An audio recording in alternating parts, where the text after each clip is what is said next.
Dan's not gonna like it though.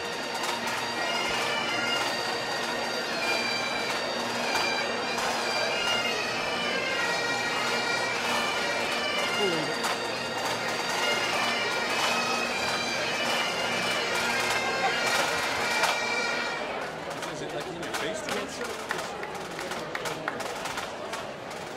Is that better? Yeah, that's better. It's all the way. That's good. It's all over the headphone.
Please be seated.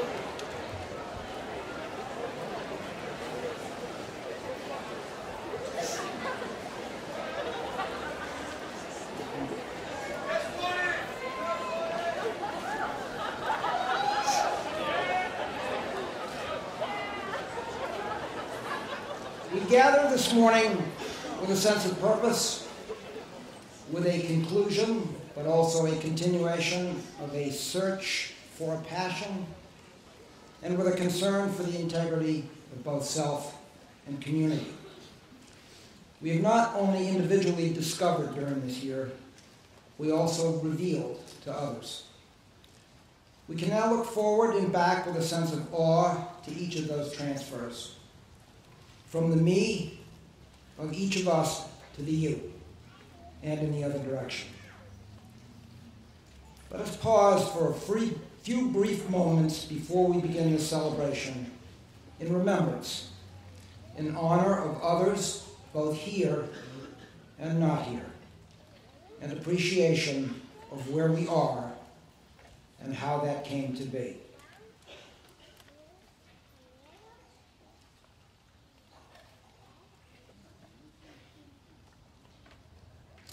Thank you.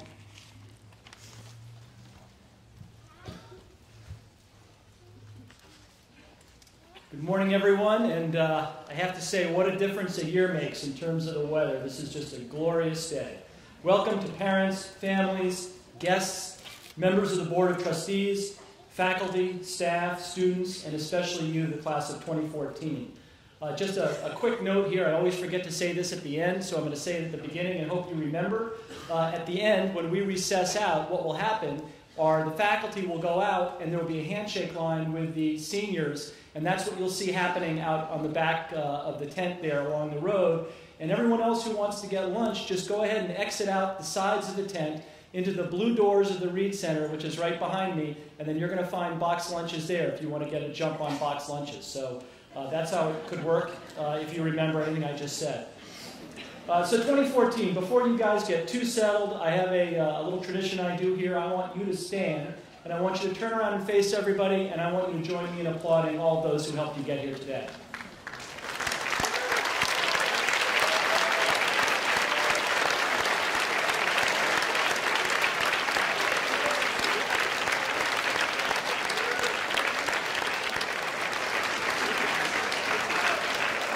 Thank you. I don't know if you're going to boycott my speech, you might have just stayed facing away from me the whole time. I hope this small gesture that we just conveyed carries forward so that expressions of gratitude are not something that happen once every 4 years.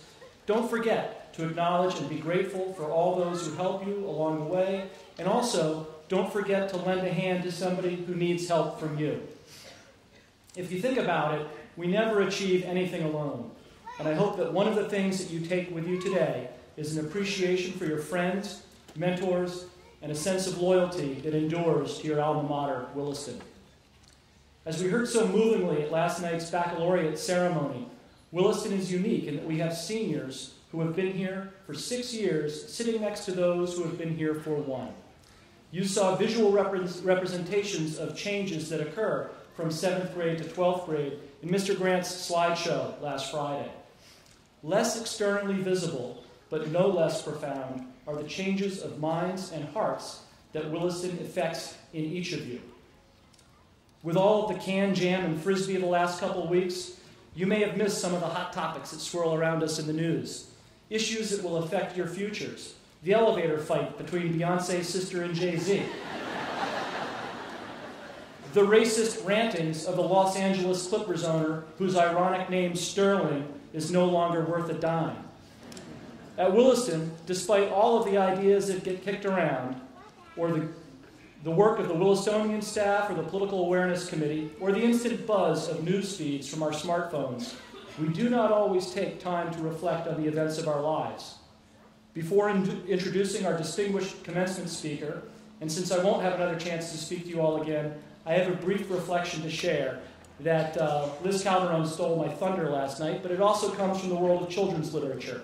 You may laugh at me now, but it's all going to come together neatly at the end, I hope. Here goes. Would you tell me, please, which way I ought to go from here? Alice asked. That depends a good deal on where you want to get to, said the Cheshire Cat. I don't much care where, said Alice. Then it doesn't matter which way you go, said the cat. In one of the most famous children's books of all time, Alice in Wonderland, you may recall the central theme of Alice falling down and down the rabbit hole to a strange world of nonsense and fantastical characters. Reason and rational thought are turned inside out by her fall into a dream world populated by the Cheshire Cat, the Dodo, the Mad Hatter, among other stranger-than-life figures.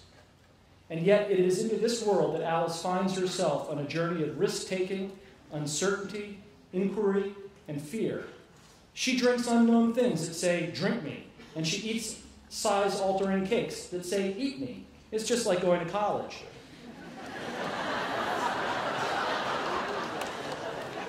If Alice were alive today, she might catalog her trip with a steady stream of Snapchats, maybe an Instagram or two, and if she doesn't know better, Yik Yak, what the magazine Business Insider calls the anonymous gossip app wreaking havoc on high schools everywhere. Wordplay is prevalent throughout Carroll's story. He's genius at punning, and his subtext is that the words you choose really do matter. You might not have known this about Lewis Carroll, but he was a brilliant Oxford mathematician, and just for fun, he would write letters. He would handwrite his letters simultaneously and backwards. He had that ability. Carroll's character gives Alice lots of advice along the way. The March Hare tells her that, quote, meaning what you say is not the same thing as saying what you mean. Or the Mad Hatter tells her that saying, I see what I eat, is the same thing as saying, I eat what I see. If you think Alice uniquely lives in a nonsense world, then I would urge you to take another look around. Globally and locally, things seem a little upside down to me in this 21st century world of ours. Girls in Nigeria or Afghanistan get kidnapped or worse for going to school. Renowned colleges and universities, whose students are supposed to represent ideals of free thought and open exchange, have derailed commencement speakers and closed off debate. Just up the road at Smith College, students protested their planned graduation speaker, who was to be the head of the International Monetary Fund, and she withdrew her offer to speak. And at Rutgers University, former Secretary of State and Stanford professor Condoleezza Rice withdrew ahead of student protests. But Rutgers recovered their sense of balance and turned things right side up. Snooki came to the rescue and gave a pre-graduation talk. Nothing against you Snooki fans out there, but to pay her over $30,000 to deliver a speech where her advice included study hard but party harder turns a student's mission upside down. So class of 2014, you guys are about to head off to colleges and universities around the country and the world. And while you should expect to have some fun along the way, like Snooki says, I hope you will always remember which way is up. You are about to enter into another kind of rabbit hole. You will plunge into an unfamiliar place. You will meet strange people who ask you stranger questions. You might find yourself in nonsensical situations, ones that defy the mental frameworks that you have built up over your time at Williston. And yet there will be familiar structures and mileposts along the way to keep you from losing yourself, or worse, your head. So while I invite you to embrace being unsettled and uncomfortable as you make your way through college, I also urge you to stay grounded in those values and mindsets that you learned at Williston. And now it is my honor to introduce today's commencement speaker, a man who has not simply been down the rabbit hole and lived to tell about it, but who has literally defined Alice in Wonderland for generations of readers. I first learned of Barry Moser's work when I was studying children's literature in a National Endowment of Humanities Fellowship at Princeton many years ago. His illustrated Alice in Wonderland won the National Book Award for Design and Illustration in 1983. Barry's life as an artist, illustrator, author, painter, printmaker, father, husband, grandfather, dog and cat lover has earned him accolades and awards, as many as they are prestigious. Google his name and you will be amazed at all this Renaissance man has accomplished, including that he has illustrated or designed over 300 works. Twice I have heard Mr. Moser as a guest presenter in Swanee's history classes and have been spellbound by the stories of his childhood, growing up in Chattanooga, or the musings of a life spent deeply engaged in our world. Most pertinent today for us, however, is that Mr. Moser joins us from his home in Northampton, returning to the school where he taught for 15 years and where both of his children graduated, one in 1981 and the other in 1983. It is my distinct pleasure to welcome Mr. Barry Moser.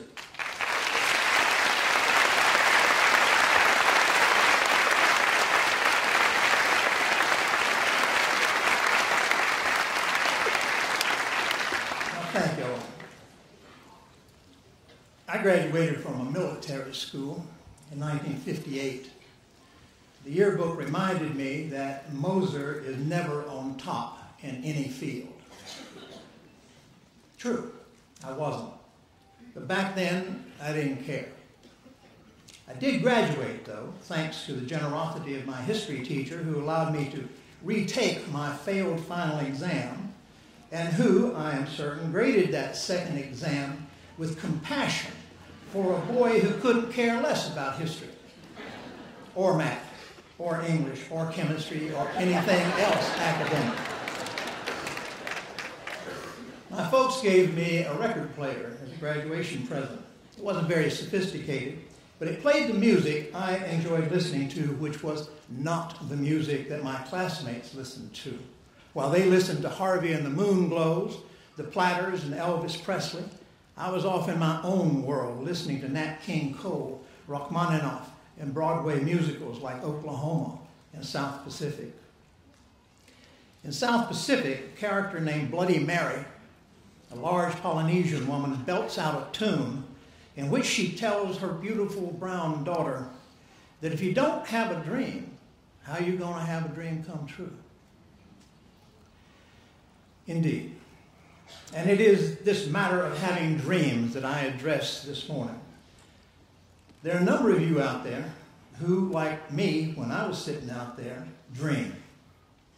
Dream of being a professional athlete, perhaps, or an Olympic gymnast, a scientist, maybe, or an artist, a poet, a novelist, or a farmer, or an auto mechanic.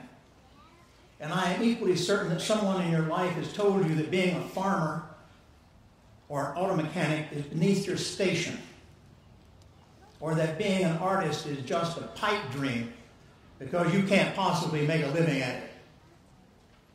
Well, my daddy told me that. His boss, Charlie Thompson, had a son who had a degree in art, but ended up selling life insurance. So the day that I announced that I was going to major in art in college, my daddy said to me, "Son, don't even think about it. You'll never be able to make a living at it, because if Charlie Thompson Jr. couldn't do it, you sure as hell can." And it wasn't just my dad who was discouraging. Baylor, the military school, was hardly supportive. There were no art classes. In fact, I was often disciplined for drawing in class or in study hall. One time I got a good paddling after a teacher caught me drawing a naked woman on a blank page in my textbook. He hauled me up by the scruff of my neck like a dog, he did, and sent me to the commandant's office, where the remedy for my deplorable transgression was meted out against my backside.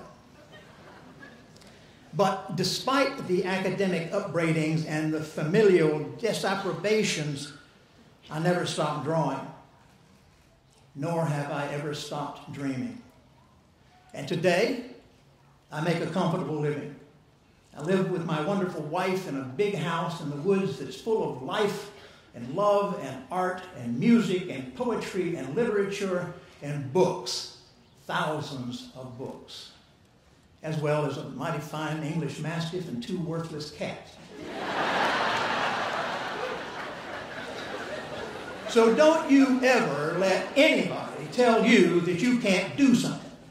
Because if you have the dream, and if you have enough drive, determination, discipline, and above all, passion for your dream, you bloody well can do anything you want to do. The German poet Goethe said that if you can do something, do it. If you dream that you can do something, then do it, for in action lies genius. So it is to those of you who dream about doing something beyond the ordinary and typical, beyond the conservative professional expectations, something like becoming an artist, say, or a poet, a novelist, a theoretical scientist, a mountain climber, a film director, to whom I am speaking. And the one person I really, really want to listen to me right now is probably asleep. And so here is what I have to say about fulfilling a dream. And forgive me if the first seems glib, but the most important thing in realizing a dream is to work. Work at what you dream of doing. Work at it. Work at it every day, at the same time every day, for as long as you can take it. Work, work, work. You can't depend on talent. I've taught for over 50 years now, and I've never met an untalented student. Talent is as common as house dust, and about, in the long run, about as valuable as tips on a borehole. I think it was Herman Melville who said that there is nothing more common than unsuccessful people with talent. So remember that nothing is as valuable to the achievement of a dream as is the habit of work, and work has to become a habit, has to become something that you cannot not do. It has to become bone within you. 2, listen to music. Maybe not South Pacific or the Platters, but for God's sake, listen to Bach. Listen to his Art of the Fugue and the Goldberg Variations. Listen to them over and over and over, every day, day after day, until you begin to sense, if not understand, what Bach is up to. And then implement what you intuit into your own work, whether that work is dance or prose or poetry or putting shop. I don't care if you don't like classical music or if you feel it has nothing to do with what you do. Do it. It is invaluable. Let that music fill your mind. Let it flow over you and into you until you are aware of nothing else. Bach and others of his ilk will teach you form and structure and space and rhythm and movement and all sorts of things you've never imagined, if only you are willing to listen and to learn. 3, be willing to fail. William Faulkner said that to not fail is to be perfect. And he said that if he ever did anything perfectly, nothing would remain except for him to cut his throat. Experiment and fail and move on. Always keep in motion and finish the job, even if it is not exactly what you hoped it would be. Even if it is not as good as it could be. The fact of the matter is that it will never be as good as it could be. And that's okay. It's okay because it's all part of the never-ending, self-perpetuating growth process. And failure, my friends, is the foundation of growth. I've designed nearly 400 books now. And not a single one of them is perfect. But I'll tell you this. I'd rather have the 370 imperfect books that comprise my history and mark the vectors of my journey through my art form than to have one perfect book that would comprise nothing but its own perfect self sitting lonely on the shelf. 4, always think of yourself as a student, now and forevermore. Never, not now, nor any time in the future, think of yourself as an artist or a poet or a dancer or a mathematician. And never, ever refer to yourself as such. Not now, not ever. Leave that up to someone else. And I don't mean your mom or your daddy or somebody who's vested in you. To do otherwise is to be self-congratulatory and arrogant, and God only knows. We have far too much arrogant, self-inflated, self-important pomposity in the arts and in politics and professional athletics today. So don't go...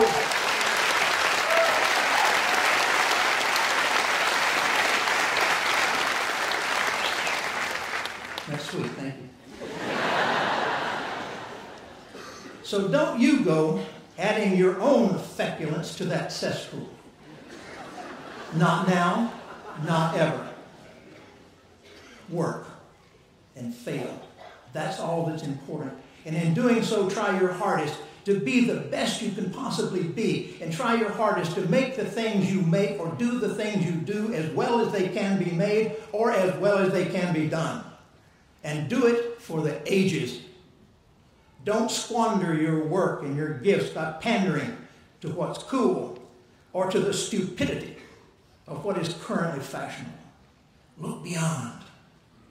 Eschew that which is easily done, that which is easily understood, and that which appeals more to your genitals than to your mind. There is little more that I can say.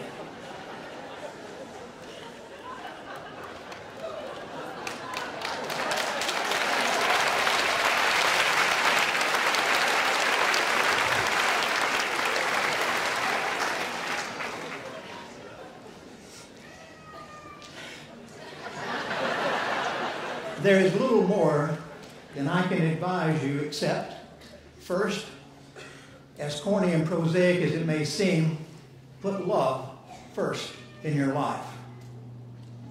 Love of your work and of other people and of yourself and of whatever things of the Spirit move and motivate you.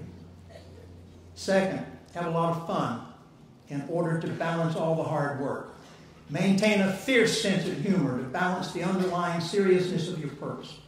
There are very few things that are so serious or important that they can't be laughed at or even poked a little fun at, especially politicians, televangelists, and commencement speakers. Third, never underestimate the value of luck. Fourth, don't get drunk and drive a car. 5, get plenty of sleep. 6, eat your greens.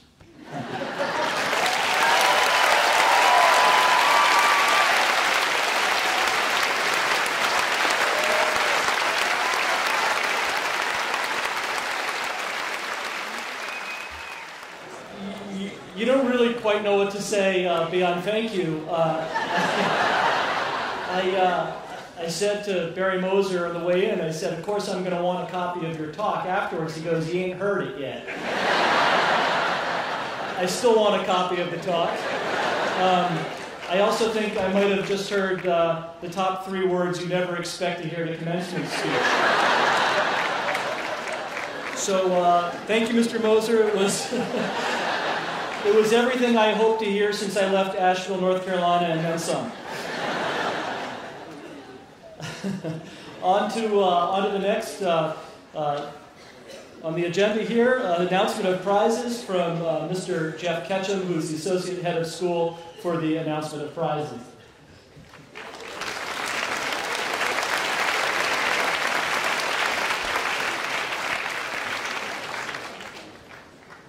Good morning.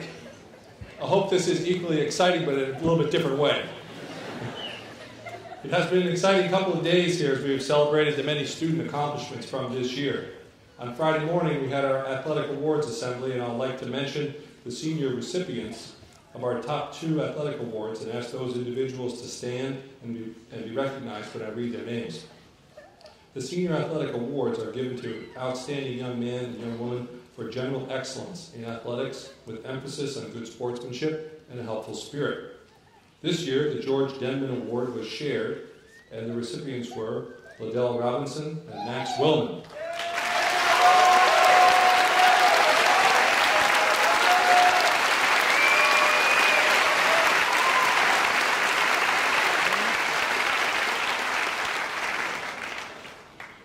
This year, the Alumni Bowl Award was also shared, and the recipients were Maddie Hatch and Gia Parker.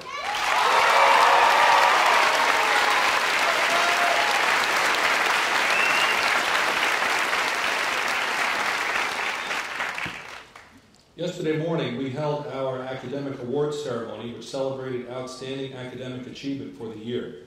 There were 89 different students who received prizes for their academic accomplishments in the upper school classes during the school year. At this time, I ask that all recipients of course awards and prizes to stand and be recognized for their achievement. Everybody, even in the back.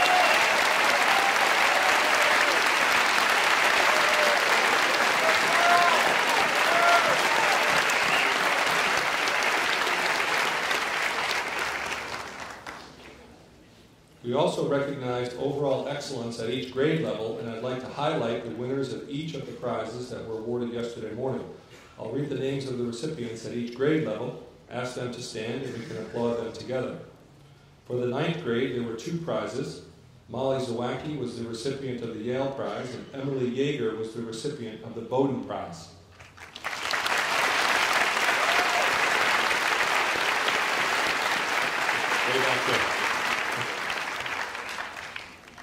For the 10th grade, there are 2 prizes.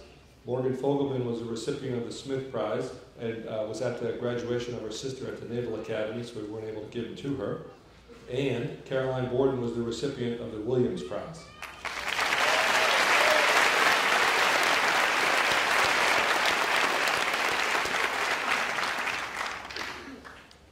For the 11th grade, there were 4 prizes. Kate Zawacki was the recipient of the Lincoln Grannis Prize.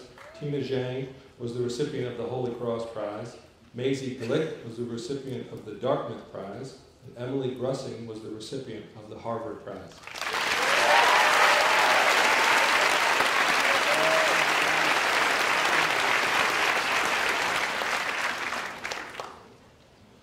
Before presenting the senior class prizes and awards, I'm pleased to make an announcement about senior projects and the Williston Scholars Program.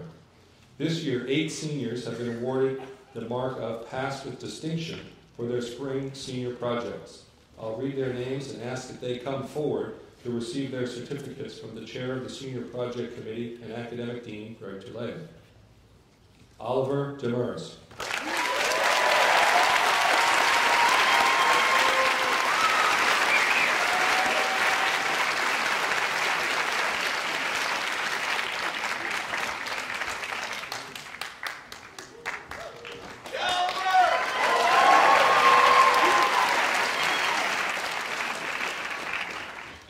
Benjamin Surratt.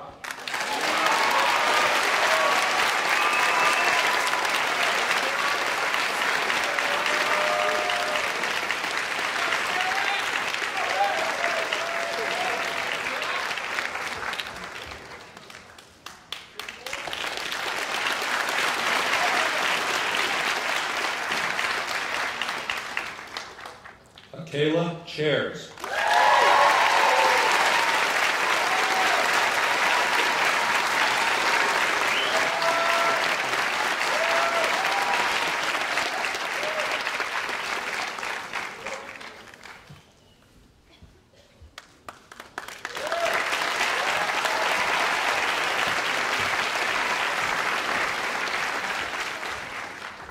Brittany Collins.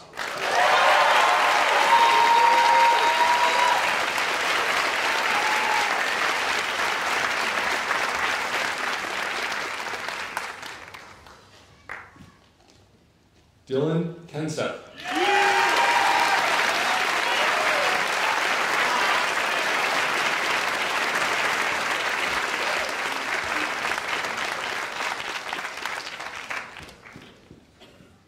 Regina Rija.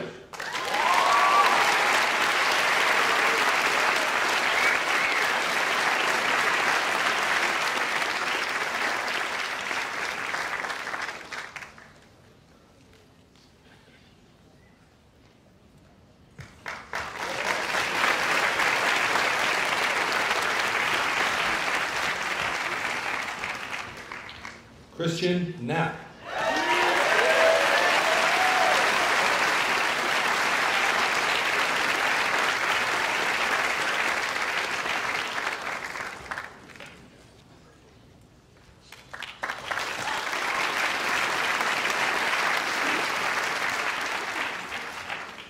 Margaret Fitzgerald.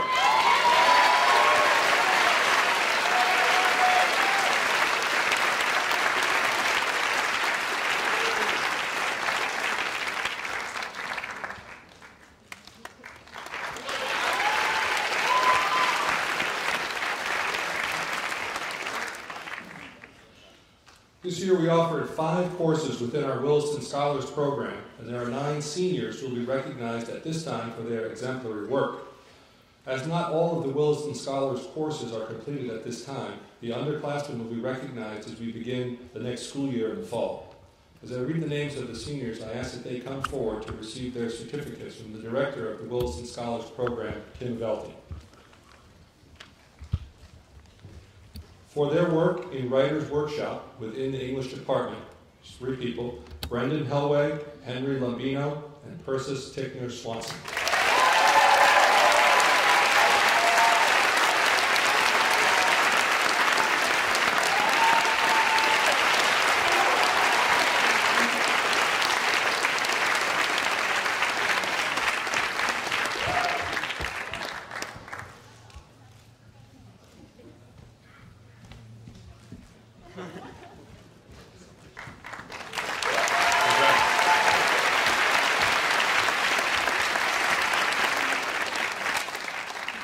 For their work in literature and history of the Elizabethan era as a collaborative course between the English department and the History and Global Studies department, Nick Pattison and Madeline Stern.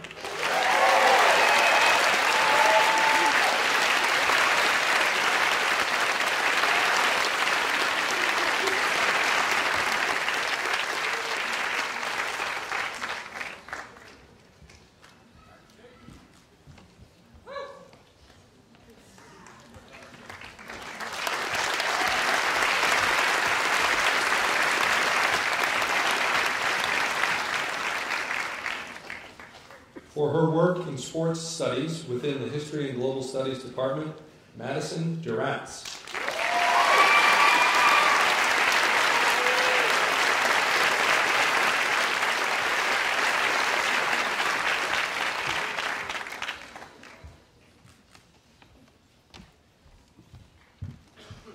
For her work in contemporary arts within the Fine and Performing Arts department, Nell Heidinger.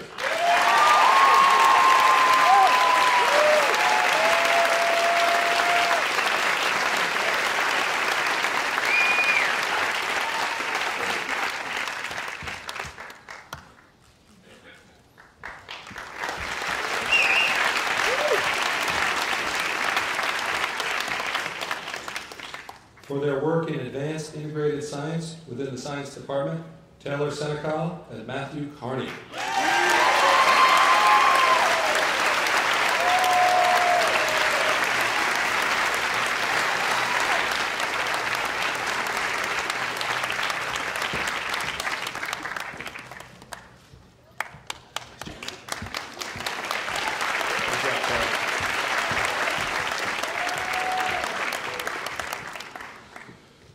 The following are the senior prizes, awarded each year at commencement as voted by the full faculty and presented by Head of School Robert Hill.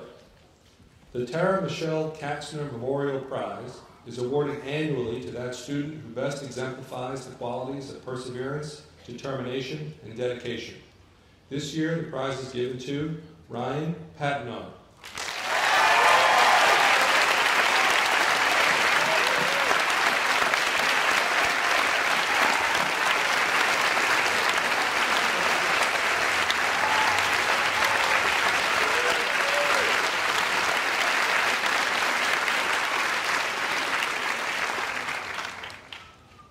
The Henry Teller Prize, in memory of a history teacher and choral conductor, 1947 to 1983, is awarded to that person in the Williston Northampton community who, by active example, encourages intercultural understanding and goodwill.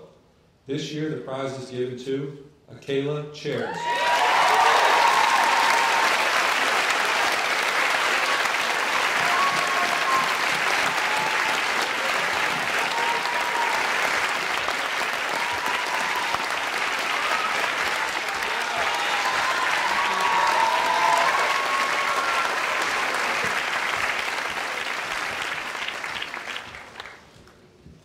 The Henry E. Dode Jr. 59 Award is given to a senior who has manifested a love of the natural world and who has taken an active interest in the protection and preservation of the world's environmental resources.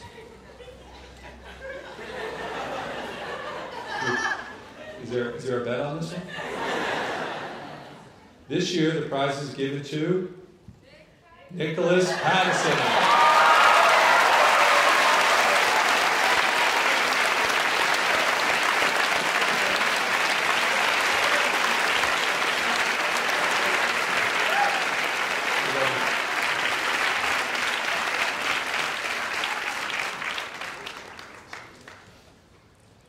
Prescott E.S. Moulton Award, honoring a member of the class of 1927 and Williston Alumni Secretary from 1961 to 1973, is presented to that member of the senior class who has shown a high degree of effort in publications, sportsmanship, leadership, and community involvement, leading to a continued loyalty and interest as an alumna or alumnus.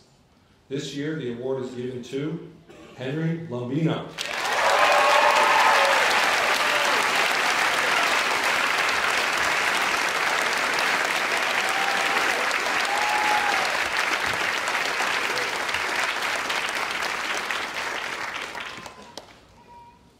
The Tim Wallace Class of 1962 Prize was established in memory of an English-speaking Union exchange student at Williston. The prize is given at commencement to that senior who gets much from the school because he or she puts much in. This year the prize is shared by Giovanna Parker and Persis Tickner Swanson.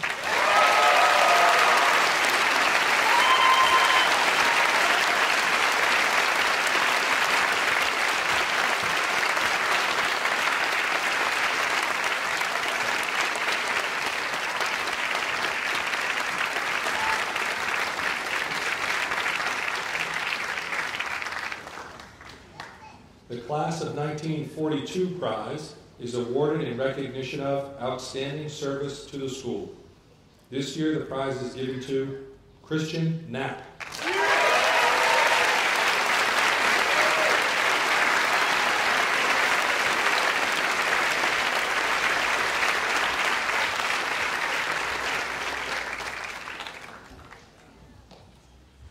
The George H. Higgins Prize is given to that student in the graduating class who has displayed outstanding character in school life.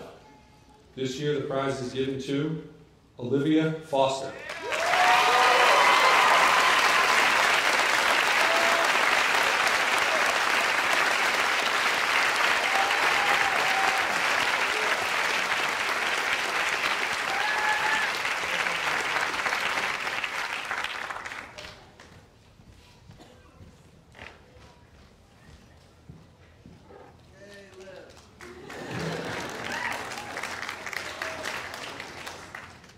The Catherine M. Ockenden Class of 1949 Prize is given to that senior who, in the opinion of the faculty, has contributed moral, positive leadership. This year, the prize is given to Abigail Rogers Burnham.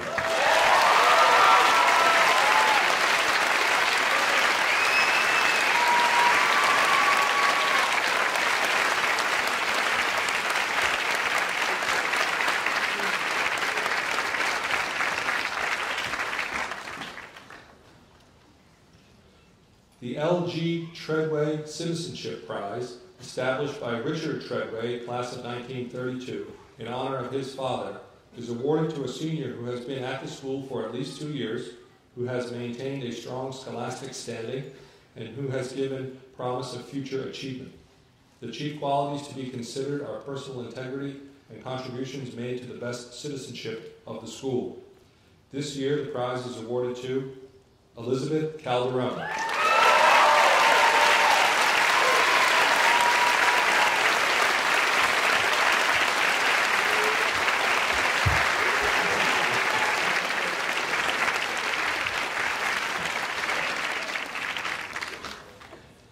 The Joseph Sawyer Memorial Prize, honoring the 7th Headmaster of Williston Seminary from 1886 to 1919, is awarded to a young man who has made outstanding contributions to the intellectual and community life of the school.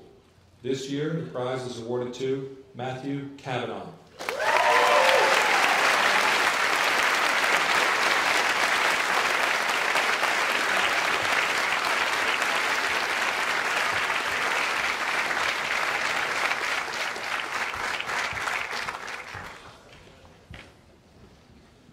The Dorothy Bement Prize, honoring co-founder of the Northampton School for Girls, is given to a young woman who has exhibited excellence in her academic endeavors and in her contributions to citizenship and the overall life of the school. This year, the prize is awarded to Brittany Collins.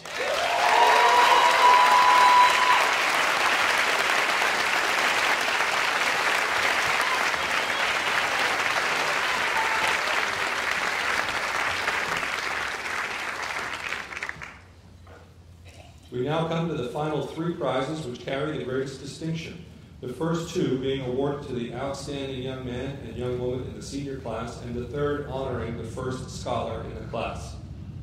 The Archibald V. Galbraith Prize, honoring the 8th Headmaster of Williston Academy from 1919 to 1949, is awarded to that young man who in academics, athletics, and citizenship is exemplary, representing that which is best in the school. The Galbraith Prize is awarded this year to Brendan Helweg.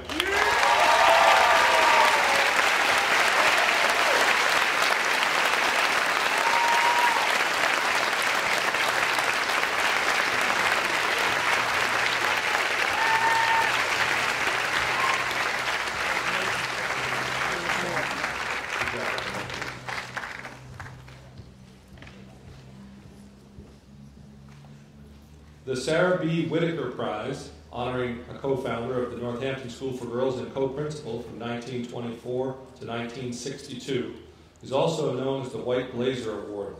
The White Blazer is given to the young woman who has distinguished herself with the greatest contributions to the academic, athletic, and community life of the school, while exhibiting exemplary leadership and integrity. The White Blazer is awarded this year to Madeline Stern.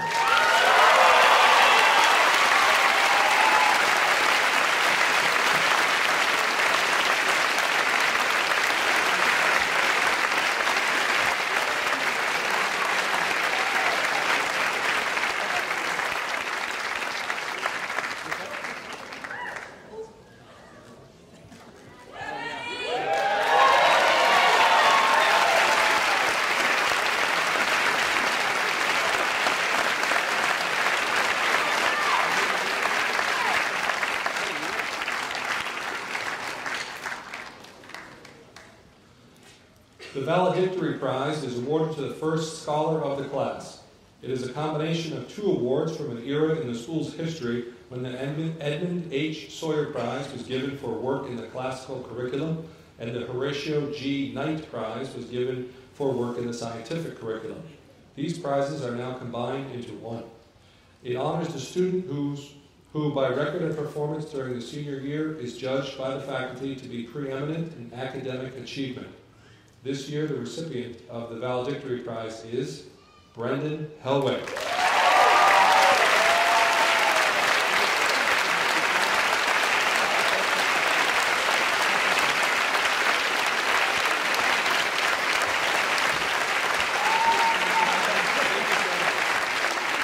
Thank you.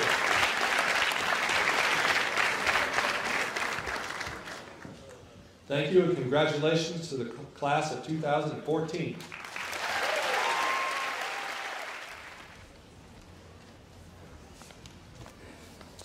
This is supposed to be relatively easy, but for me it's hard, so please bear with me. And indeed, to paraphrase Lincoln, what we say here matters little in comparison with what you, the extraordinary class of 2014, have done here. I will endeavor to try to say some words about one dimension of your Williston experience, but being perfectly candid and being well aware now that I'm the last speaker before you receive your diplomas, I would wish that you could stay a little longer, and that we would watch one more contest, see one more play, one more drawing, one more painting, one more song, one more conversation, one more class, because you've been terrific. And so my words may linger because I don't think I'm alone in realizing that such greatness as this class comes rarely and should be celebrated fully.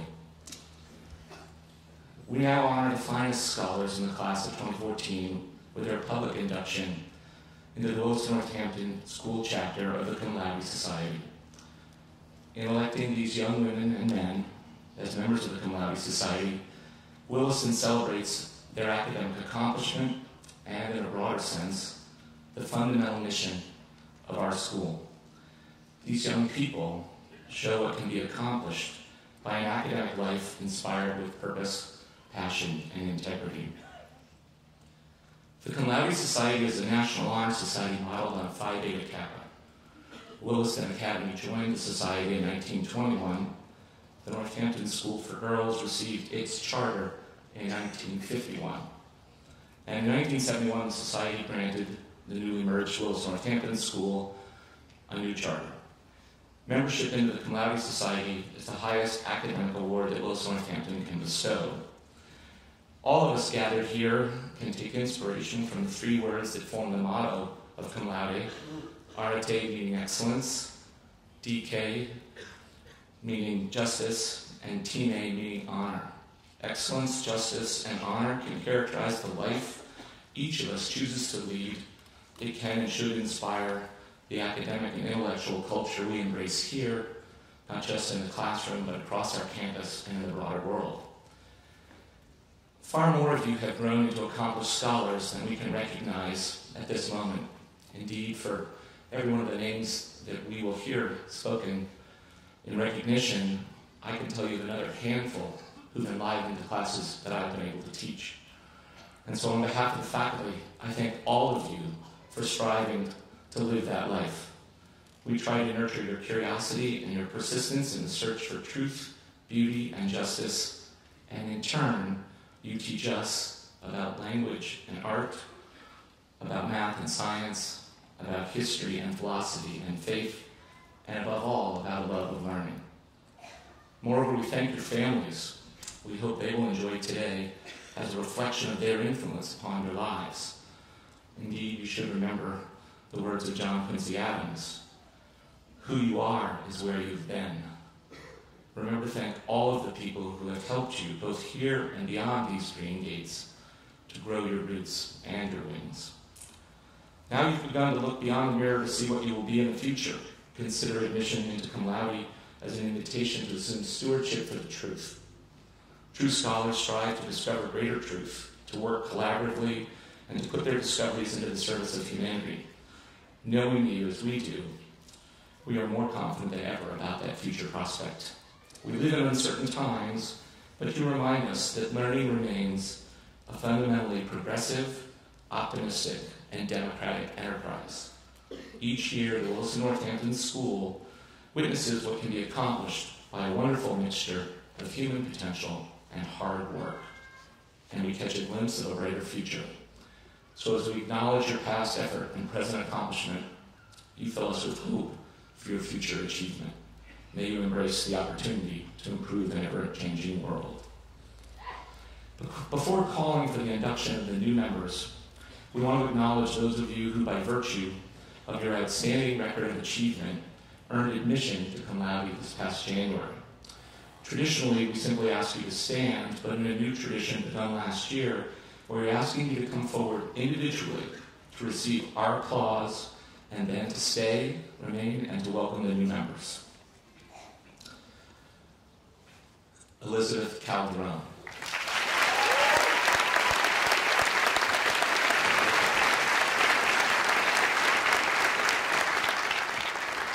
Matthew Carney.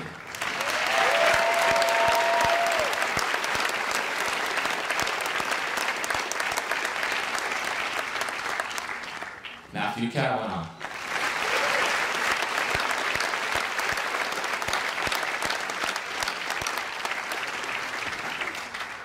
Chun Chu-Jae Percy Chen.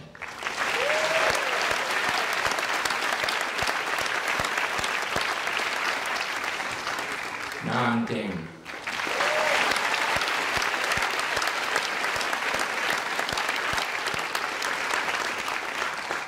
Olivia Foster.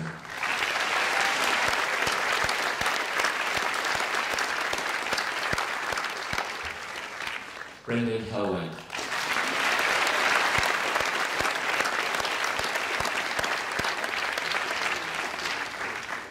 Tori Kolbjornsen.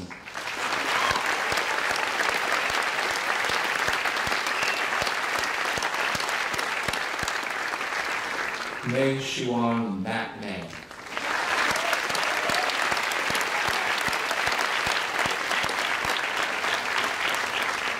Giovanna Parker.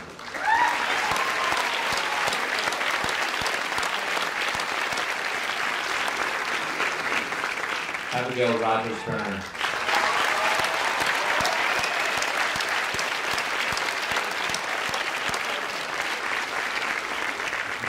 Stern.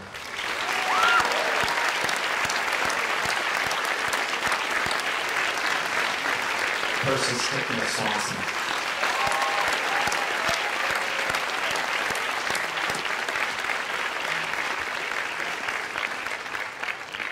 Now please join with me and all of the faculty in welcoming the new members. As I call your name, please come forward to receive your membership pin and certificate from President Peter Verleen and Vice President Greg DeLay. Thrown off by the prop here for a second, sorry. Okay.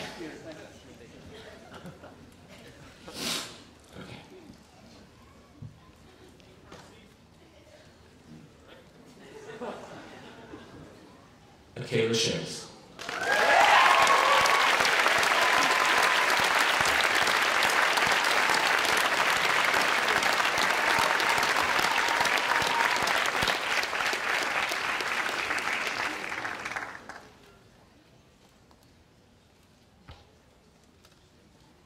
Alyssa Cooking.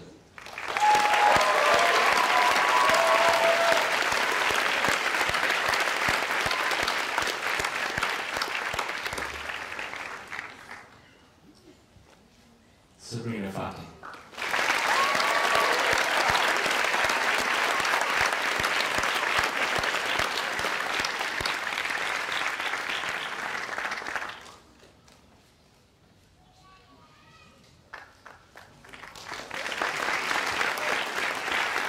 Madeline Hatch.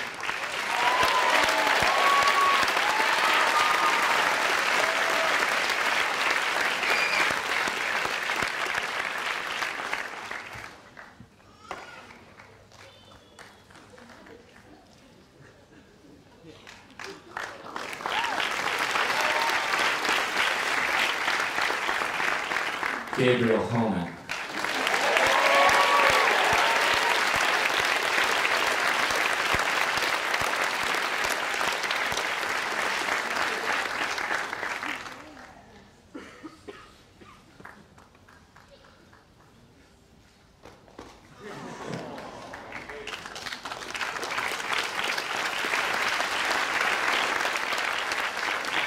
Christian Knapp.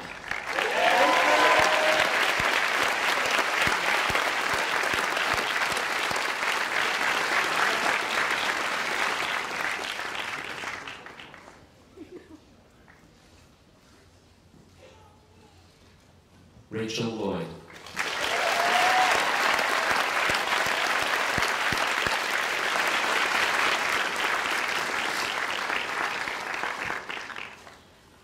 Henry Lombino.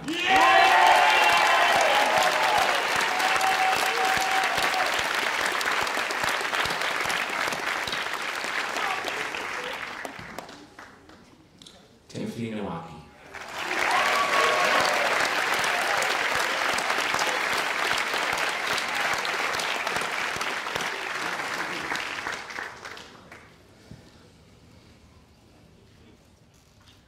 Jillian Peters.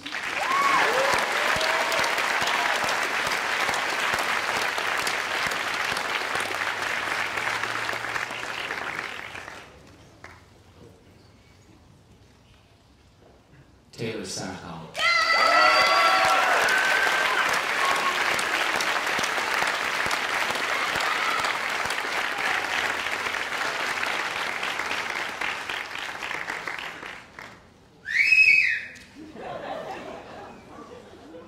Jillian Suzek.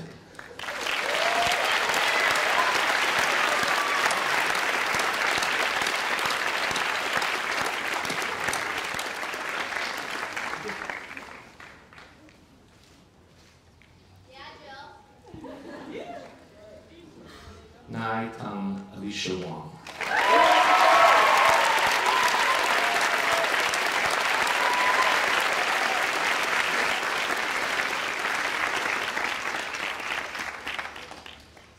Can we have one more round of applause for all?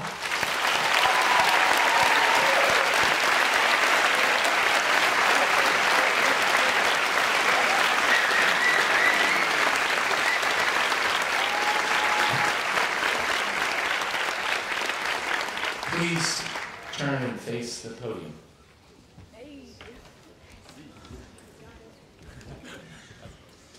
now read the Cum Laude charge. Your exemplary record in academics and citizenship at Williston has earned for you membership in the Cum Laude Society. This society is a fellowship of scholars whose purpose is to recognize excellence in academic work. It is our sincere hope that you will accept the honor of membership as a responsibility to strive for similar excellence in all future endeavors, and, along the way, to contribute to finding solutions to some of the major issues and challenges facing your generation. On behalf of the faculty, I want to thank you for your consistently strong effort. As you have pursued your goals, you have inspired your classmates and teachers, just as you have been inspired by the creativity, hard work, and talents demonstrated by them. So, by the authority duly granted in me, it is with great pride and pleasure that I welcome you into the Williston Northampton chapter of the Cum Laude Society. Congratulations.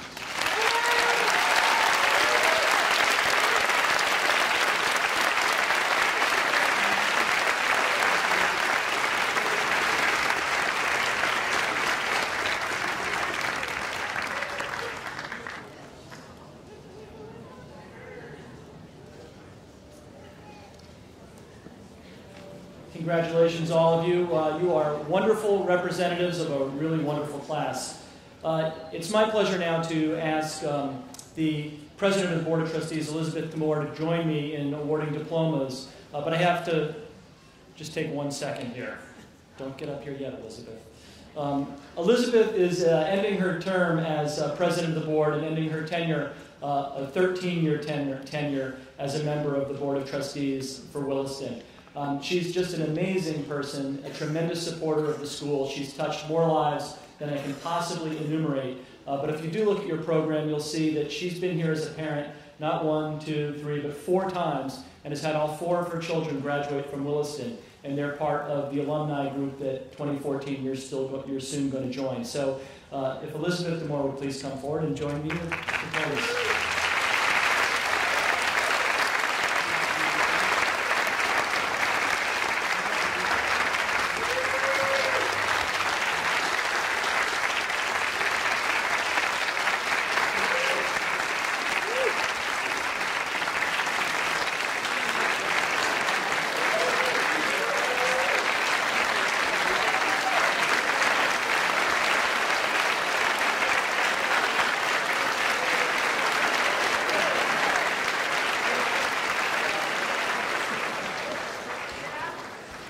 Thank you so much. That was really nice. But I just wanted to say a few words because we have a lot of similarities, the seniors and me. Because we're both starting, today is the beginning of the next chapter of your life. And it's a beginning of my next chapter too. But a beginning means also an end. So like me, you may be experiencing that kind of happy, sad place. Because I too am beginning my next chapter today, and like you, I'll end my Williston chapter. And I've been involved with the Williston Northampton School for the past 20 years, when my oldest child began here in 7th grade in 1994. So all 4 of our children have had the privilege of attending the Williston Northampton School, and I've continued my relationship with the school as a trustee of Williston for the past 13 years, as Bob said, and for the past 2 years as president of the chair of the Board of Trustees. And that's why I'm here and get to confer your diplomas, lucky me. So you see, we will both say goodbye to Williston today, but only for this chapter. And your chapter as a student of Williston, and my chapter as a parent, etc., etc. I hope our similarities continue as we both go forward. Like me, I hope you will find yourself on campus as often as possible. I hope you treasure the connections you have made here with friends, faculty, advisors, coaches, Headmaster Hill. I'm committed to maintaining my connections, and I hope that you have the same commitment. You won't find a better collection of group than these Williston bunch. Williston always will be in my heart, and like me, I hope it will always have a place in your heart too. So I guess I'll see you around campus then. So now for the formal business. By the power vested in me, it's my great pleasure to hereby declare the class of 2014 to be graduates of the Williston Northampton School, with all the rights and responsibilities appertaining thereto. Congratulations.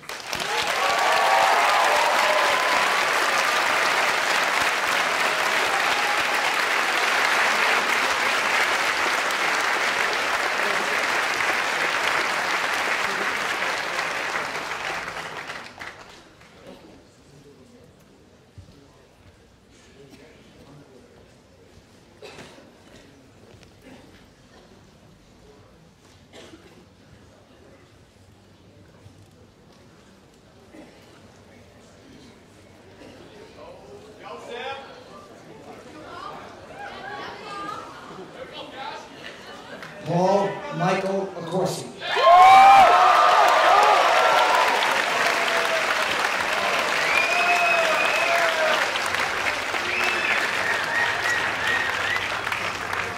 Arienka Shea Adams.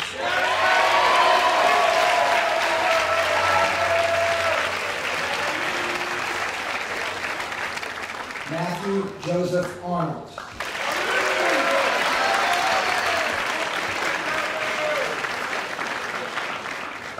John David Aston.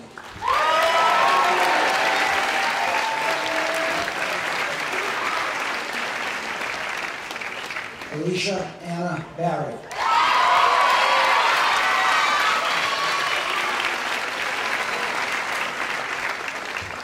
Sydney Lynn Belinskas.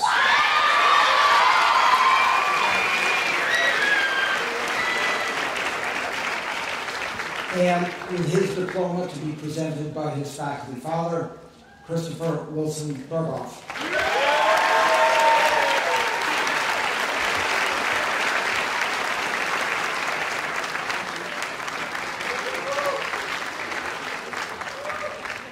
Samuel Albert Blake.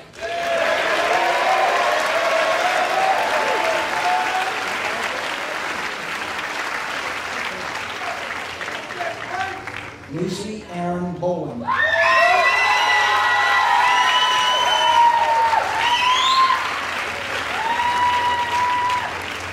James Challoner Borden.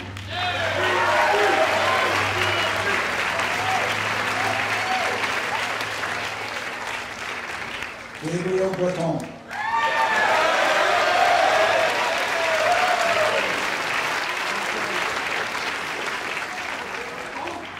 Alexander McAllister Brooks.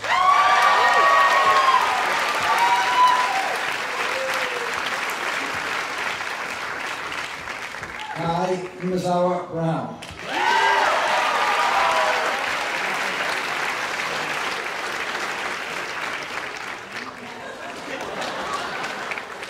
Chihua Kai.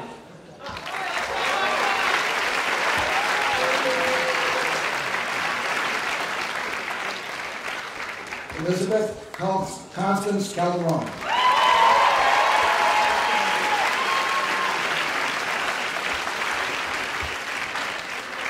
Jordan Deborah Capel.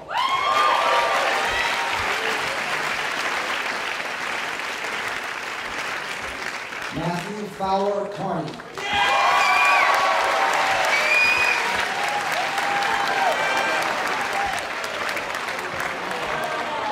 Matthew William Kavanaugh.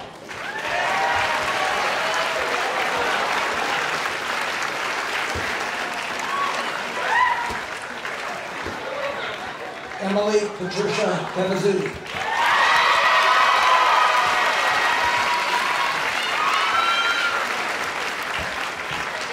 Michaela Priscilla Grace Chairs.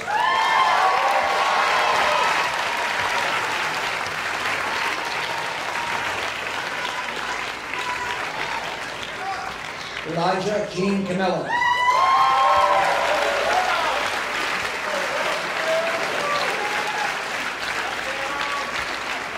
G.J. Jai Chen.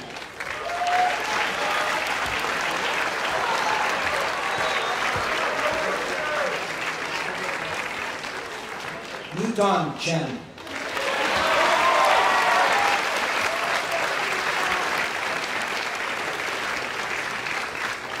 Brittany Rose Collins.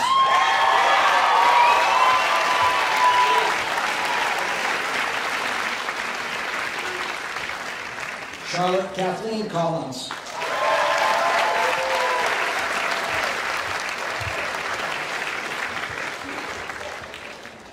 Alyssa Marie Cope.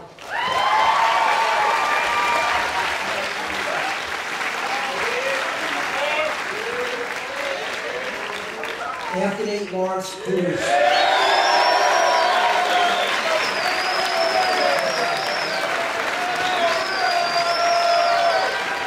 Seth Tyler Kubak.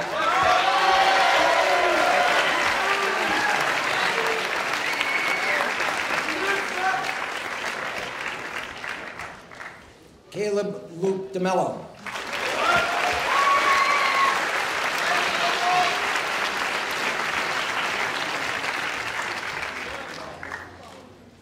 And with his diploma to be presented by his faculty father, Oliver Timothy Demers.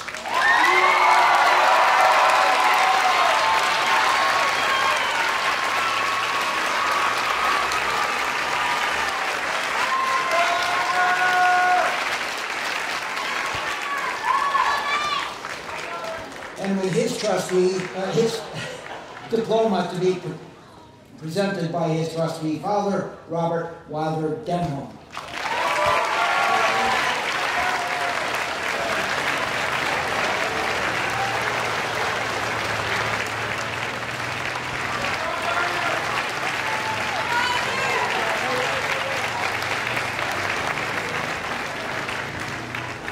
Nan Ding.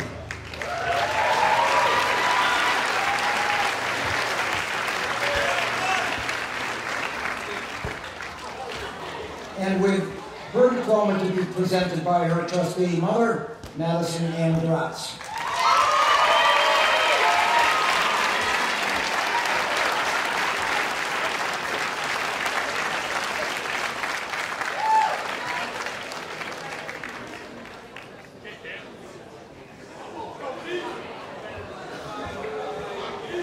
Nicholas Henry Dobbs.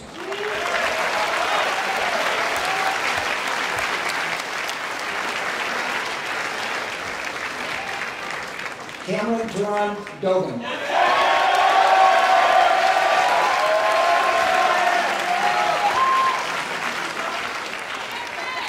Martha Rachel Dolan.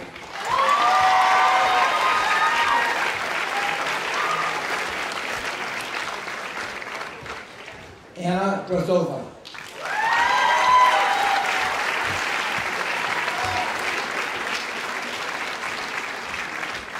Shayna Jeslyn D'Souza.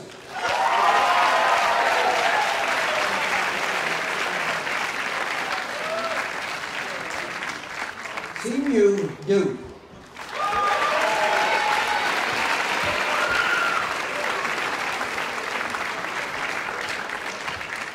Samuel John Vincent Malley Duffy.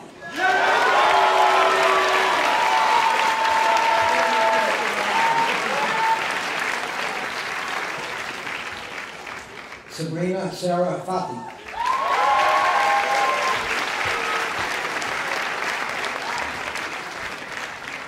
Lilia Bernice Ferres Esparza.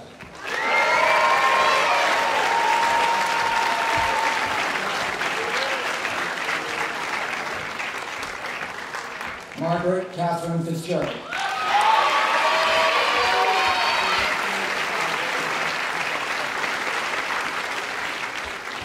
Olivia Grace Ferraro.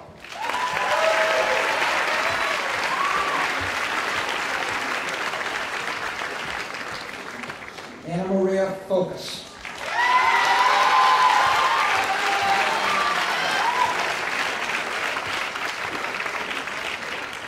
And with her diploma to be presented by her trustee father, Olivia Hope Foster.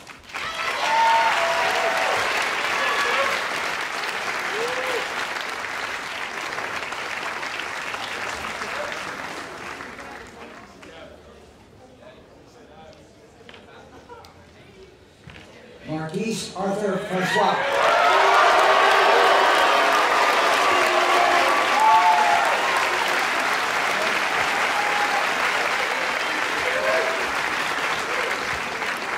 Jonah Sayre Freed.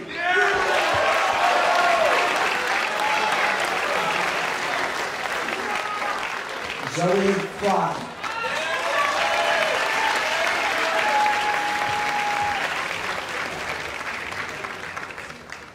Hannah Gagnon.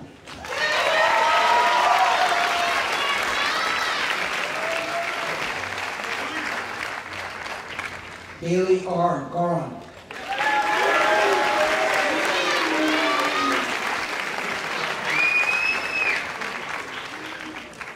Minya Ha.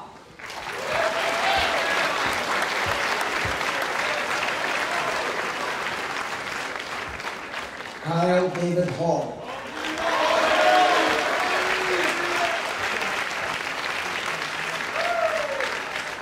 Madeline Marie Hatch.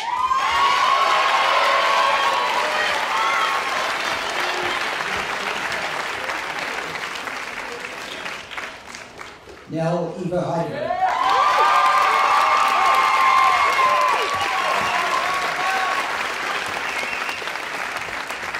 Brendan Ellis Hellway.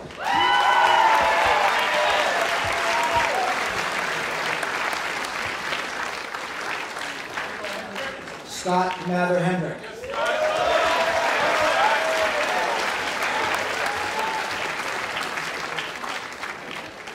Gabriel Ernst Homan.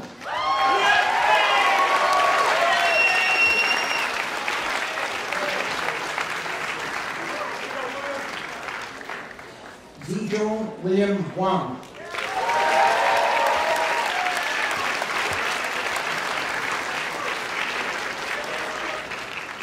Edward Hyun.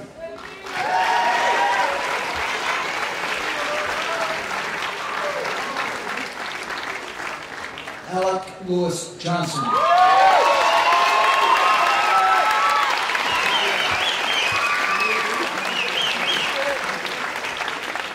Dylan Jeffrey Kenseth.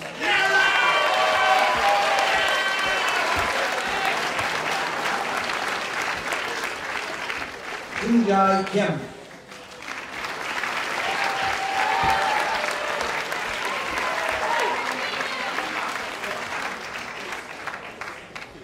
Yoonjae Kim.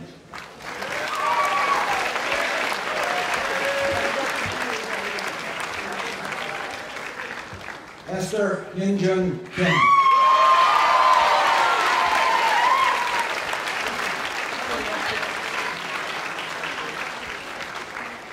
Ethan James Kimball.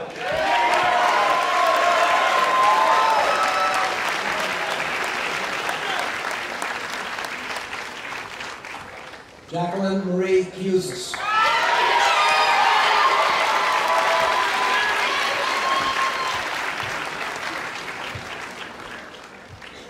Christian William Knapp.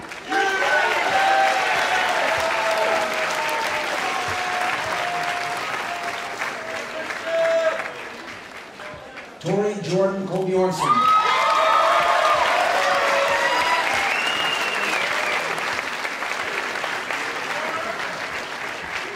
Alexander Hugh Korkowski.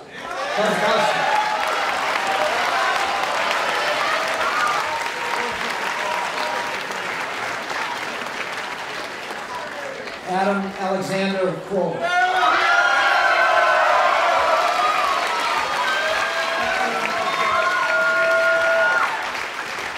Ryan Michael LaBelle.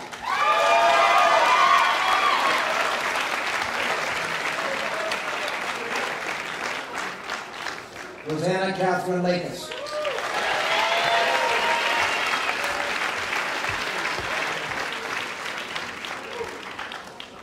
Chiwai Lai.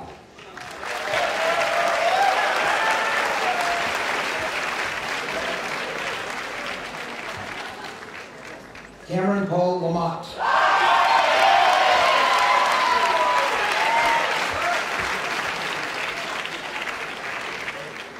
Katie Mackenzie Laraway.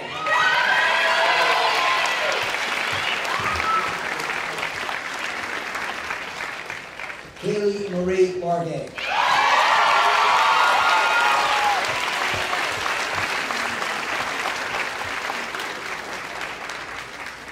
Minhui Lee.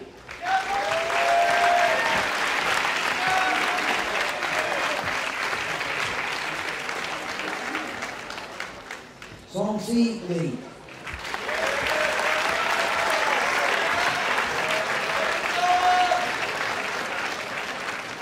Jeremy Raymond Lee.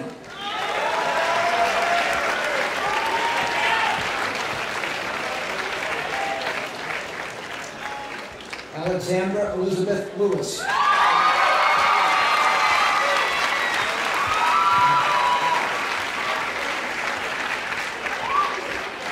Zuyu Lu.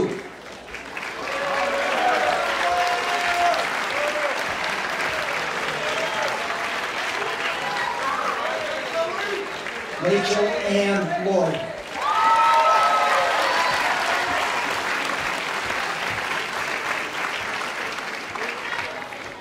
Henry Salvatore Londino.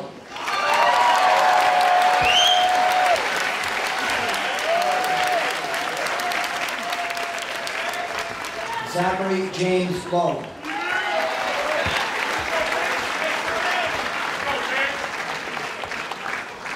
Anthony Lewis Mance.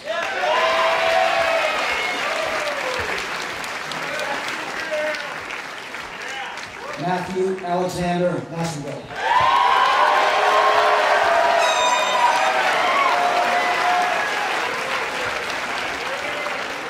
Kevin Ernest McLaughlin.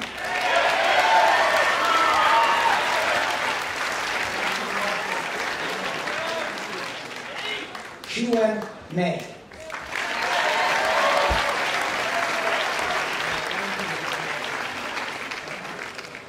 Olivia Catherine Radke Milne.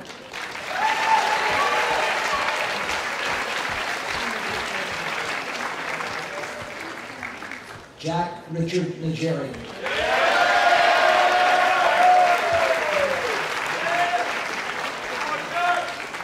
Ek Nana.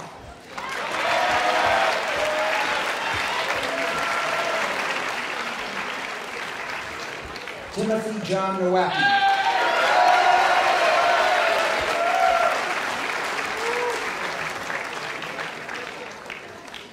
Joseph Francis O'Connell.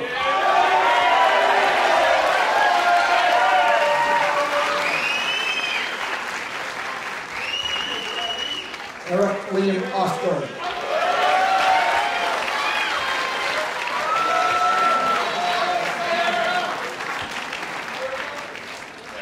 Eleanor Marie Padilla.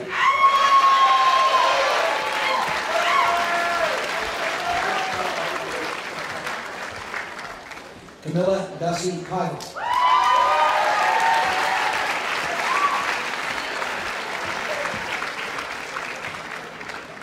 Ryan Robert Parent.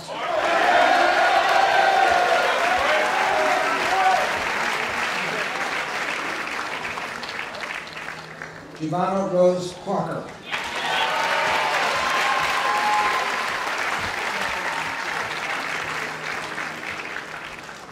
Ryan Allen Patno.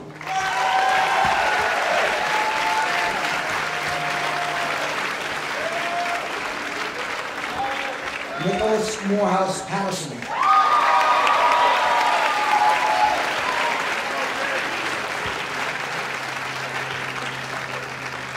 Gary Alexander Kazmini.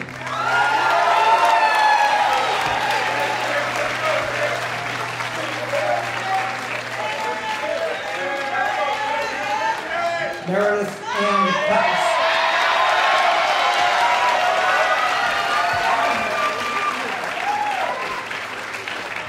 Miranda Parati.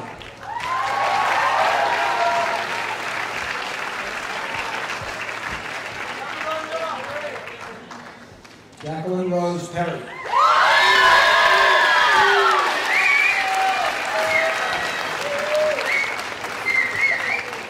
Jillian Sage Peters.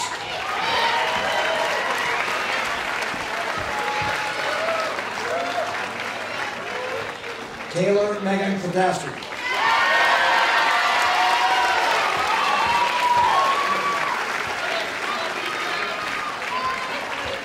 Zachary Joseph Kaiser.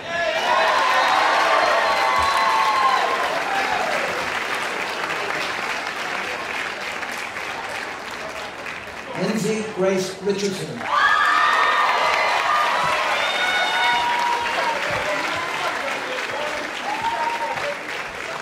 Michael William Rizzuto.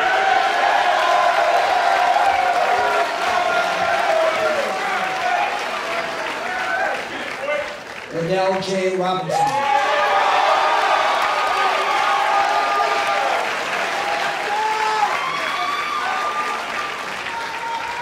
Abigail Gamble Rogers Burnham.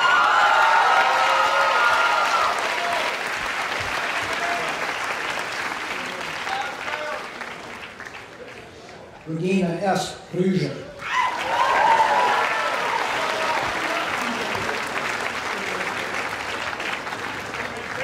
Benjamin Joseph Sarah.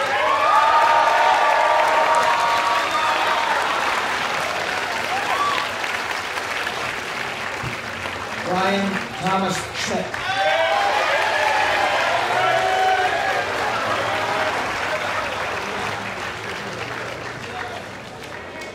Bianca Tara Schultz.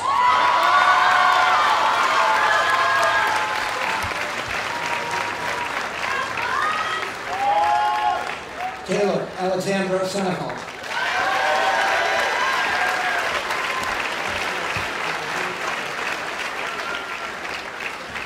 Deborah Fuyang Seor.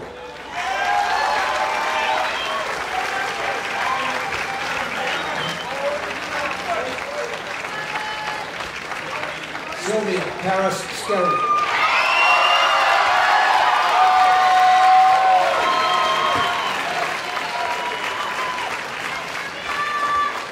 Jillian Arlene Slezak.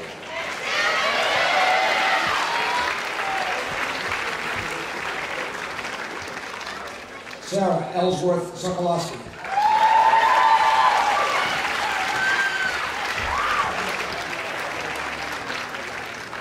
Benjamin Lee Spruck.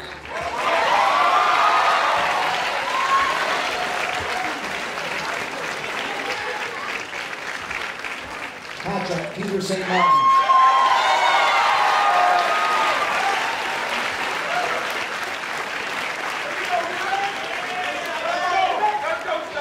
Nicholas Ernst Schraub.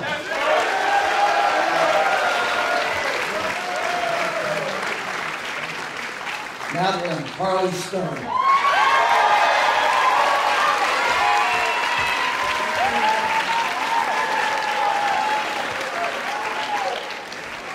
Maximilian Philip Stewart.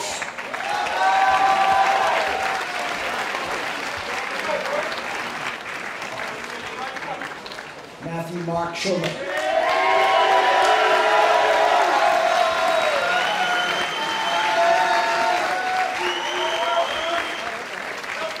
Lily Sun.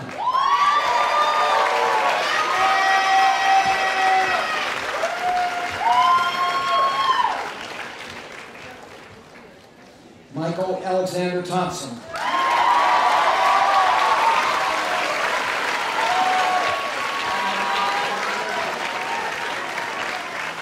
Michael McEwen Thompson.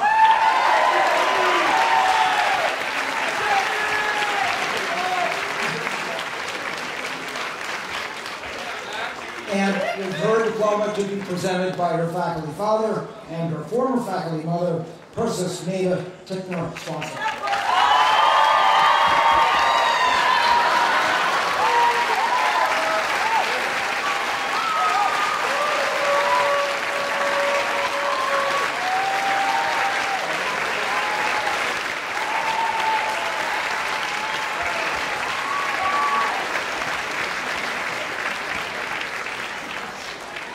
And with his diploma to be presented by his trustee father, Matthew J. Wagner.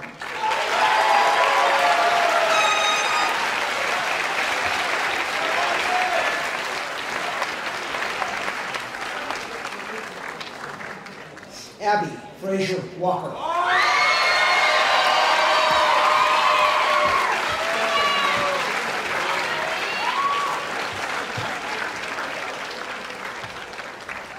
Wei-Ying Wong.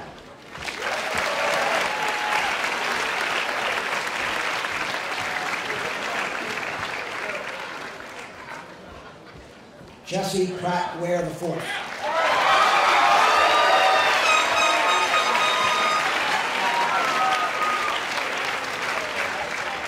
Meredith Sky Westover.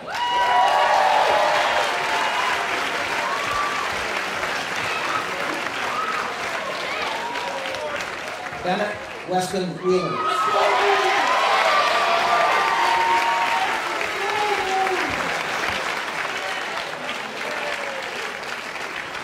Maxwell Kenneth Wilden.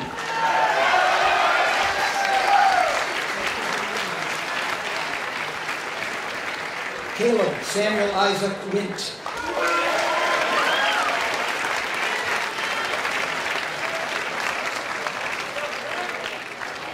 Soo-Young Wong.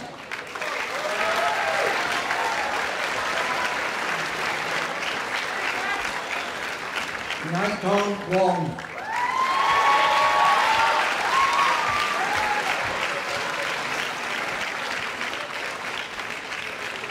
Ezra Lawrence Goldberg Witt.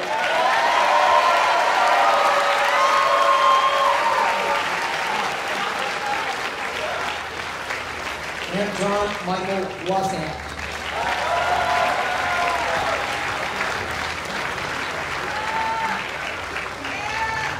Christina Marie Zaleski.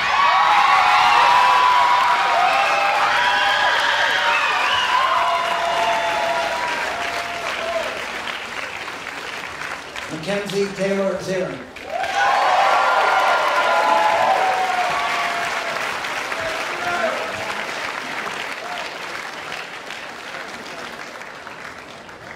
Chua Ching Jung.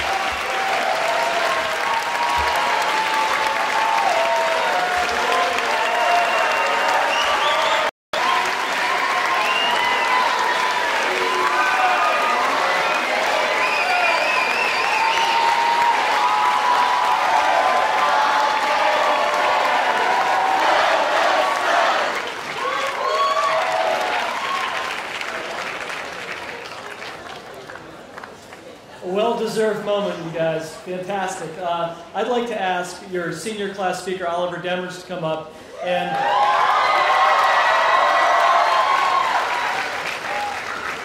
Oliver, come on up, and all I can say is that Mr. Moser made your speech safe.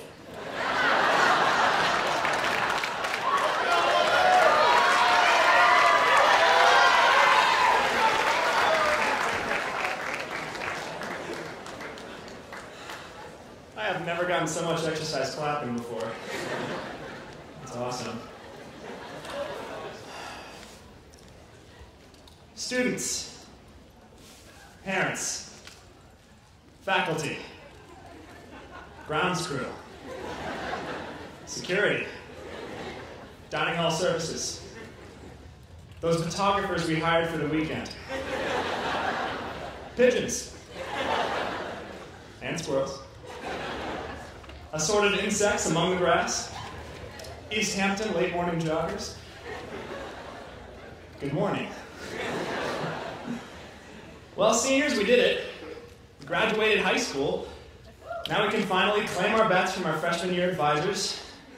I mean, this is fantastic. These diplomas are truly invaluable and are going to come in handy for all sorts of things. Job opportunities, college verification, swatting flies, origami, paper airplanes, fire starter for when those job opportunities didn't turn out so great.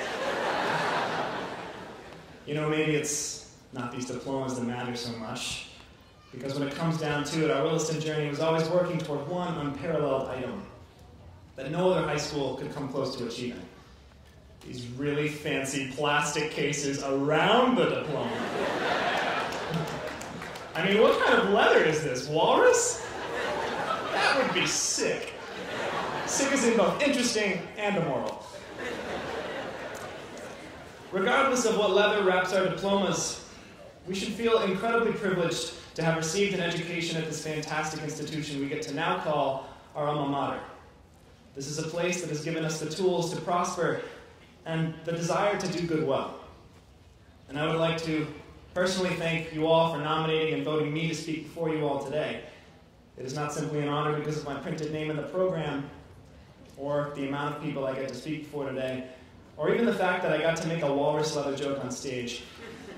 It is a privilege because of the divine character this community has, both as individuals and as a collective family. That's right, I used the F word. I mean, when you think about it, as a school, we are really one big, happy family. I know Ben Serrett has been both a brother and a weird uncle to me throughout the entire year. And that is both comforting and unsettling as a thought. Kind of like graduating high school. Did I just compare Ben Serrett to graduating high school and make it work? You tell me, Williston. Psych. I'm going to tell myself, because Williston has instilled me with the confidence and humility to be both self-critical and proud.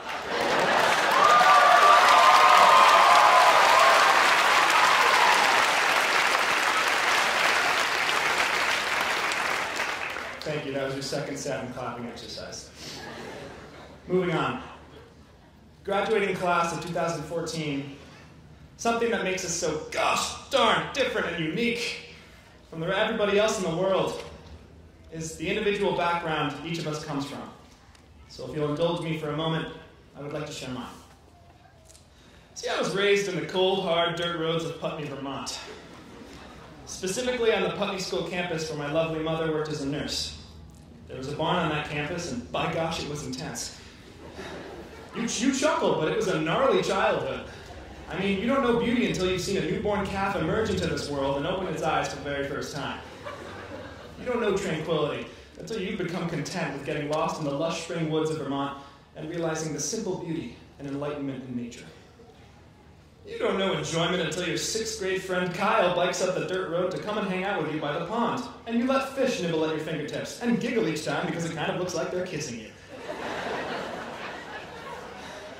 And you don't know fear until your parents want you to apply to a place called Williston. Oh, it was scary. See, while I knew the literal ins and outs of cow birth,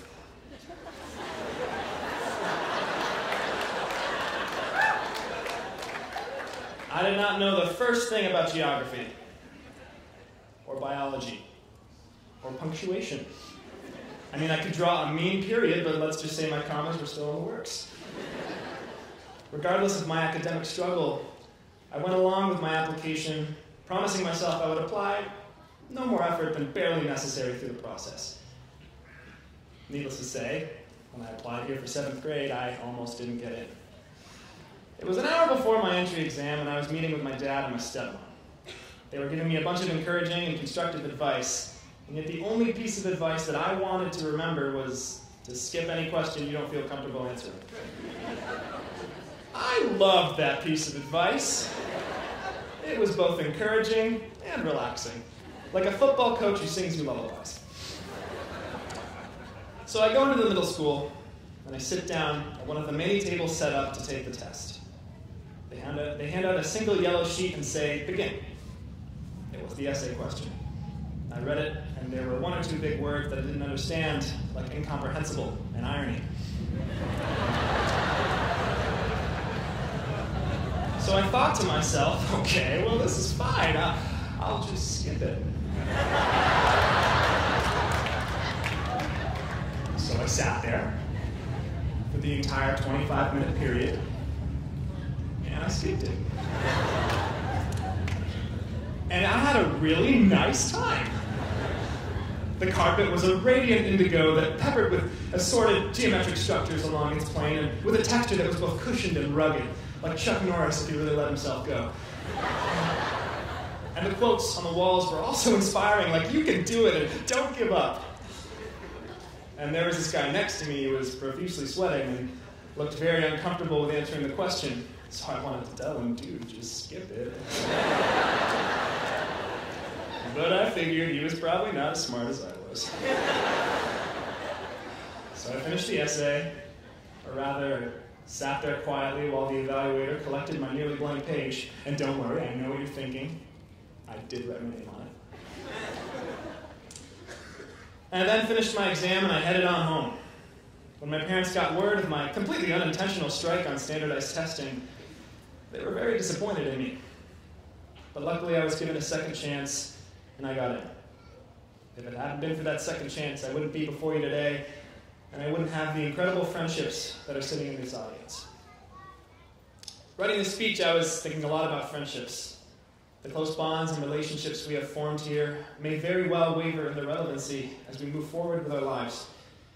It is hard to promise that you will keep in touch with everyone you care about at this school, but while our talks with our friends may become more infrequent over the years, connections with each other will never falter in their love and compassion. For friendships are like memories. We learn from them, we rely on them, and we are propelled forward by them. By that same description, I guess friendships are also like flatulence. I know that is what we'll all really miss most about Williston. Not the flatulence. That will come with us. The friendships we've made and fostered here. Unless, you're a really hardcore fan of the dining hall food. Writing this speech, which is great. Writing this speech, I was curious as to how friendships are made, strengthened, broken, and mended. And truth be told, after thinking and writing about it a lot, I've come to realize our friendships are a result of the greatest thing you can ever do for someone. To listen. Listening to somebody halves the weight upon their shoulders. It gives them value to what they say, and it silently reminds them that they are not alone. To listen is the verb form of friendship. I realize this is a bold, even radical statement. Some of you may be thinking, well, in Swanee's class, we all listened to a recording of Hitler's first speech. Does that mean I'm friends with him now? Of course you are not. Because there is a stark difference between listening and hearing.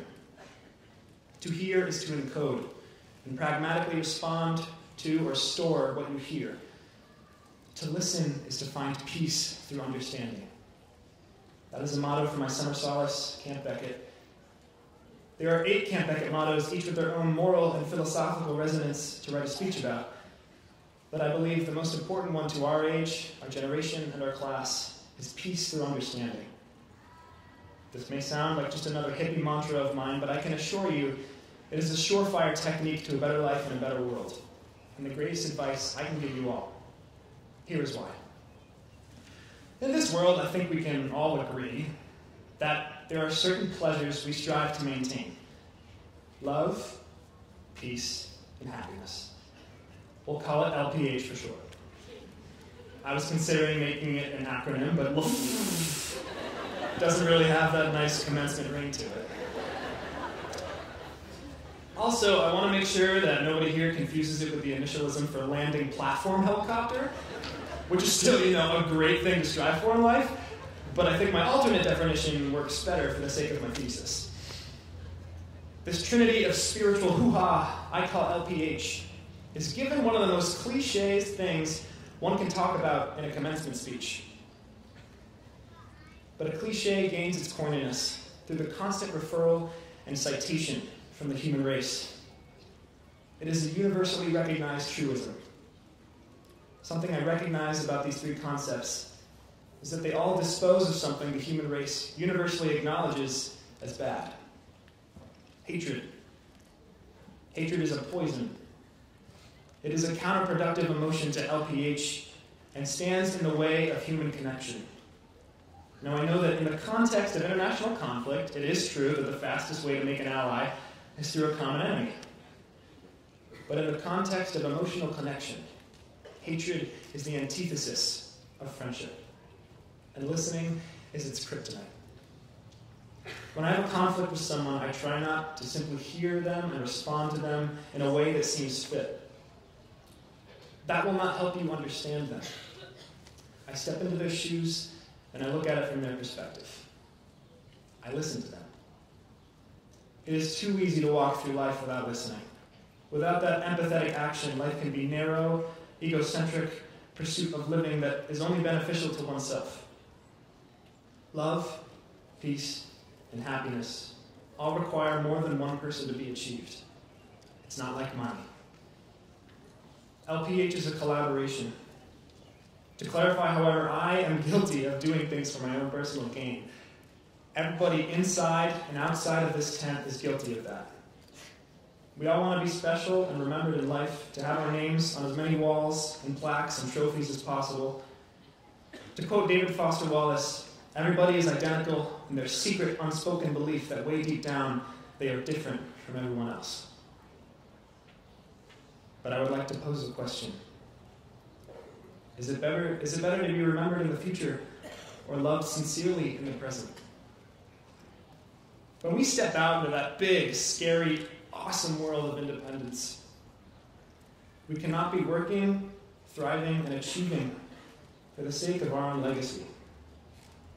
Because a candle loses no light when lighting others. We must work hard for the sake of our friendships and, in turn, LPH. A landing platform helicopter. I mean, how sick would that be? You know what? I have changed my mind. That is clearly the greatest thing to strive for in life. You can land on like any platform you wanted to with a helicopter. Regardless of your personal taste in amphibious warfare helicopter carriers, I leave you with my parting words of advice, Williston. Listen to everyone you face in life, and find peace through understanding. It is not worth knowing if you don't understand, and it is not worth living if you don't listen. It has been a pleasure listening to you all of these years, and thank you for listening to me. I wish you far more than luck.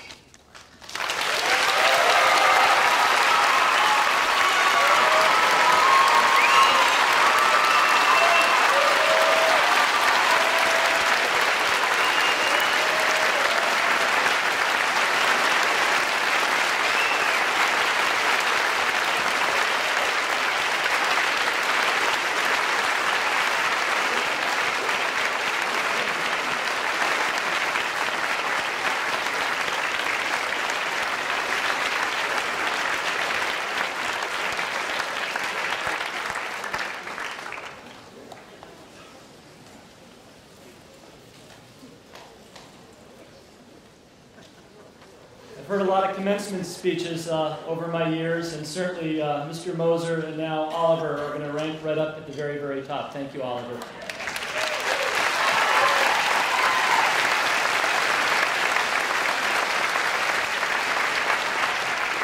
Williston has many traditions. After 173 years, you'd come to expect that. We're going to end today's ceremony with two. The first is a call to reflection of ringing of the Angelus. The Angelus was presented to Northampton School, Sabelle, by the Student Council of 1952.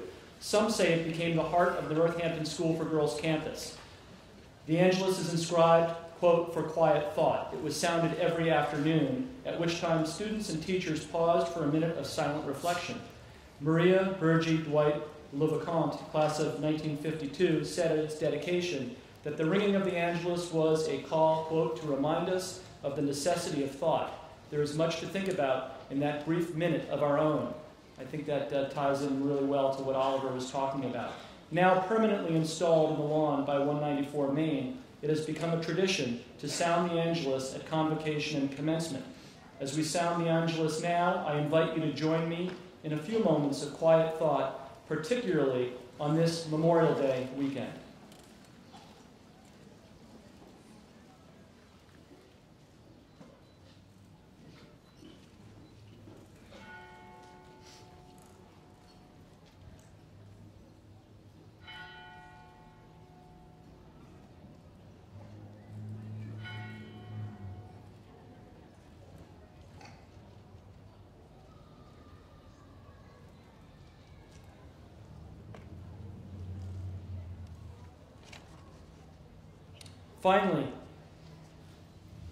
For 4 years now, I've had the absolute honor of reading a poem called Farewell to Seniors, written by Headmaster Robert A. Ward, headmaster from 1972 to 1979. If you do the math, that's over a 40-year tradition that we're reading this. It's the last thing that you'll hear at commencement at Williston. And the words that I read are said and spoken from my heart, but from the hearts of everybody behind me, that is your faculty. And so on behalf of the entire faculty of Williston, I'm reading Farewell to Seniors by Robert A. Ward.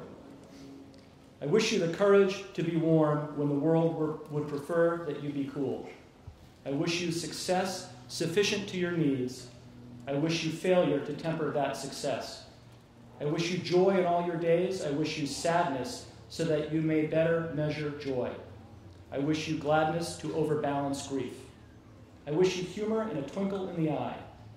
I wish you glory in the strength to bear its burdens. I wish you sunshine on your path and storms to season your journey. I wish you peace in the world in which you live and in the smallest corner of the heart where truth is kept. I wish you faith to help define your living and your life. More I cannot wish, except perhaps for love, to make all the rest worthwhile. Godspeed 2014. This concludes the ceremony.